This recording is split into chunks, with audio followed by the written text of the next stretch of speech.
गडचिरोली जिल्ह्यातील सुरजागड खाण प्रकल्पातून सरकार आणि खासगी उद्योगपती हजारो कोटींचा महसूल मिळवत आहेत. एवढ्या मोठ्या प्रमाणावर आर्थिक उलाढाल होत असताना स्थानिकांसाठी अत्यावश्यक असलेला सुरजागड ते गट्टा रस्ता मंजूर का होत नाही?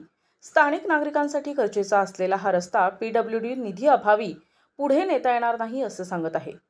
सरकारकडे जर खाण कामासाठी मोठ्या प्रमाणात निधी आहेत तर स्थानिकांच्या गरजांसाठी तो का नाही?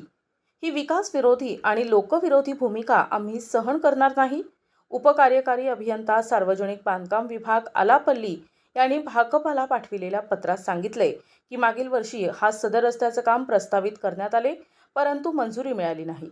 भविष्यात हा रस्ता ठरावात करू पण सरकारच्या अशा वृत्तीमुळे क्षेत्रातील नागरिकांचा सरकारला विसर पडलाय. हे दिसून येते. गडचिरोली जिल्ह्यासारख्या दुर्गम भागात मूलभूत सुविधा देण्यास शासन वेळकाढूपणा करत असेल तर याचा फटका शेतकरी, विद्यार्थी, आदिवासी समाज आणि सामान्य नागरिकांना बसणार आहे. सुरजागड आणि परिसरातील गावांना जोडणारा हा रस्ता फक्त खाण कंपन्यांसाठी नाही तर स्थानिकांसाठी अत्यावश्यक आहे. जर सरकार फक्त उद्योगपतींच्या फायद्यासाठी निर्णय घेत असेल आणि स्थानिकांच्या मूलभूत गरजा पूर्ण करत नसेल तर भारतीय कम्युनिस्ट पक्ष आणि स्थानिक जनता तीव्र आंदोलन छेडण्याचा इशारा अहेरी विधानसभा भारतीय कम्युनिस्ट पक्ष कॉम्रेड सचिन मुतकुरवार यांनी दिलाय. मागील कित्येक वर्षापासून आम्ही सूर्जागड ते गट्टा रस्त्याची जी मागणी करत आहोत, पण शासन या मागणीकडे लक्ष देत नाही.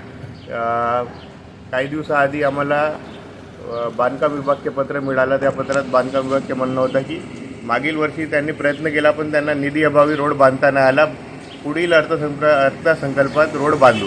पण आमचं म्हणणं आहे की शासनजवळ पैसा कुठं नाही, कुठं चालला पैसा? शासन तर म्हणते गडचिरोली जिल्ह्याचा विकास करायचा आहे, आदिवासींचा विकास करायचा आहे, तर पैसा चालला कुठं? आज जिल्ह्यात एवढा एक खदान आहे, त्या खदानमध्ये कितीतर निधी येतो DMFच्या, तो निधी कुठे जातो? शासनानं तो तर निधी लावावा व त्या रस्त्याचे बांधकाम करावे, हीच आमची मागणी आहे. प्रतिनिधी भास्कर फरकडे, NTV न्यूज मराठी, गडचिरोली.